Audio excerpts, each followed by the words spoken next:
আজ আমরা শুনব ধোঁকাবাজ শিয়াল নামক গল্পটি। শুরু করা যাক তাহলে। অনেক দিন আগের কথা।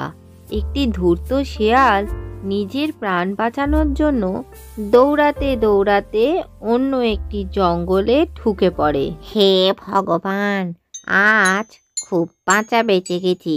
যদি ওই জঙ্গলে থাকতাম আমাকে একেবারেই মেরে ফেলতো।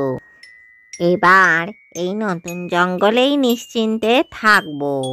আমি আপনাদের এখানে একটা দরকারি কথা বলবো বলে ডেকেছি। কি কথা বাঁদর ভাই? কাল রাতে একটা চালাক শিয়াল এই জঙ্গলে ঢুকে পড়েছে। ওর ওই চালাকির জন্যই ওকে নিজের জঙ্গল থেকে বার করে দেওয়া হয়েছে। আপনারা একটু সাবধানে থাকবেন।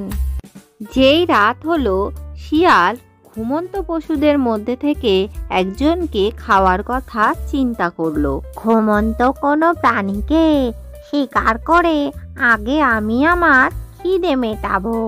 শিয়াল যেই এই কথা ভেবেছে, সঙ্গে সঙ্গে কিছু বন্য কুকুর তাকে তাড়া করে। ওরে বাবারে, এরা আবার কোত্থেকে এলো? আমাকে তাড়াতাড়ি জঙ্গল থেকে পালিয়ে বাইরে চলে যেতে হবে। শিয়ালের মতনই বুনো কুকুরের দল শিকারের খোঁজে শিয়ালের ওপরেই আক্রমণ করলো। শিয়াল নিজের প্রাণ বাঁচাতে গ্রামের দিকে দৌড়ালো। এখানেই লুকিয়ে পড়ি, কেউ আমাকে দেখতে পাবে না। এটা আবার কি? যাগ্গে, কেউ তো আমাকে দেখতে পাবে না, এখানেই আপাতত থাকি। আমার তো রঙই বদলে গেছে। যাগ্গে, এর সুযোগ নিয়ে আমি জঙ্গলের রাজা হয়ে বসবো। আরে, এটা কি ধরনের পশু আসছে? আরে, একে তো দেখতে শিয়ালের মতনই, কিন্তু এর গায়ের রং কেন আলাদা?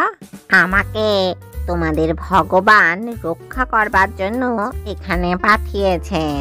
আপনি তো তাহলে আমাদের রাজার থেকেও বেশি শক্তিশালী। তোমায় যদি ভগবান পাঠিয়ে থাকে তাহলে তুমি আজ থেকে আমাদের রাজা হলে। রাজা হয়ে শিয়াল খুবই খুশি হলো এবং সে আনন্দেই থাকতো জঙ্গলে।